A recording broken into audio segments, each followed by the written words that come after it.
Hello everyone, আসসালামু আলাইকুম। Welcome back to my channel. আশা করছি আপনারা সবাই ভালো আছেন। আজকে আমি আপনাদের সাথে শেয়ার করব পুরে ভরা পাটিসাপটা পিঠার রেসিপি। আশা করছি আপনাদের ভিডিওটি ভালো লাগবে। আজকে আমি প্রথমে নিয়েছি হাফ কাপ পরিমাণ চালের গুঁড়া, 1 কাপ পরিমাণ ময়দা এবং দিয়ে দিব হাফ কাপ পরিমাণ গুঁড়ো দুধ এবং দিয়ে দিব স্বাদমতো লবণ আর দিয়ে দিব খেজুরের গুড়। এখন সবগুলো উপকরণ একসাথে ভালো করে মিশিয়ে নিব।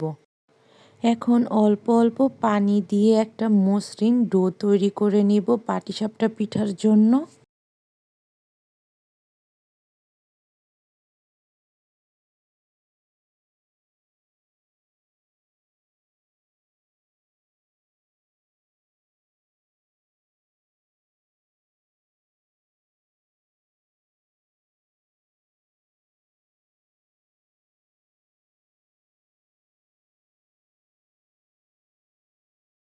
সুপ্রিয় দর্শক, পাটিসাপটা পিঠার ডোয়ের ঘনত্বটা ঠিক এরকম হবে। এখন একটি বাটিতে আমি নিয়ে নিব 2 টেবিল চামচ পরিমাণ চালের গুঁড়ো আর অল্প পানি দিয়ে মিশিয়ে নিব। এটা আমি পাটিসাপটা পিঠা ভিতরের পুর ঘন করার জন্য ব্যবহার করব।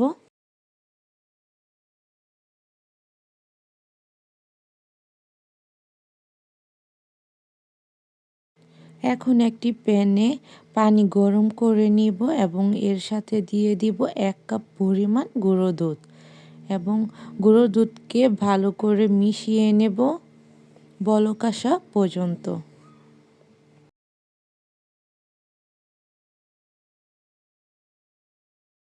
সুপ্রিয় দর্শক, এখন দিয়ে দিব হাফ কাপ পরিমাণ চিনি। মিষ্টির জন্য আপনারা চাইলে চিনি বাড়িয়ে কমিয়ে নিতে পারেন। এখন দিয়ে দিব এলাচ, দারচিনি সুগন্ধির জন্য।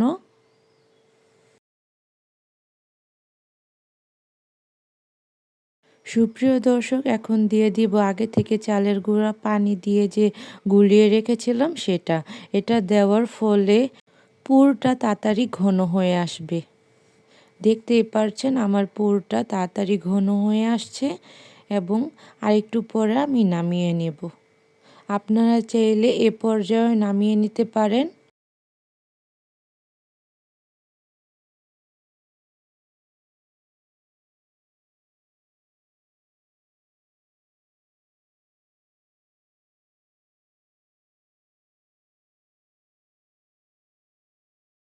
সুপ্রিয় দর্শক, এখন একটি ফ্রাই প্যান বসিয়ে নিব আর এর মধ্যে তেল ব্রাশ করে নিব। এখন আগে থেকে পাটিসাপটা পিঠার যে ডো তৈরি করে রেখেছিলাম সেখান থেকে অল্প একটি ডো প্যানে দিয়ে ভালো করে গোল করে নিব। 30 থেকে 40 সেকেন্ডের মতো ঢাকনা দিয়ে ঢেকে রেখে দিব। তারপর পুর দিয়ে ফোল্ড করে নিব।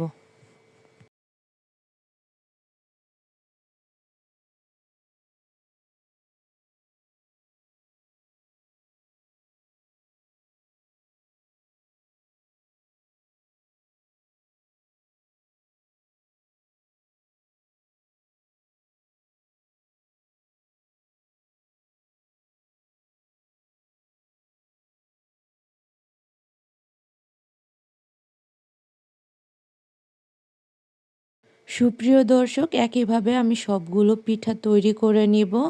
আশা করছি আমার ভিডিওটি আপনাদের ভালো লেগেছে। ভালো লাগলে লাইক, কমেন্ট, শেয়ার করে দিবেন। আপনাদের একটি লাইক এবং কমেন্ট আমার অন্য আরেকটি ভিডিও বানানোর জন্য উৎসাহিত করে। আশা করছি আপনারা সবাই ভালো থাকবেন। আমার জন্য সবাই দোয়া করবেন। আল্লাহ হাফেজ।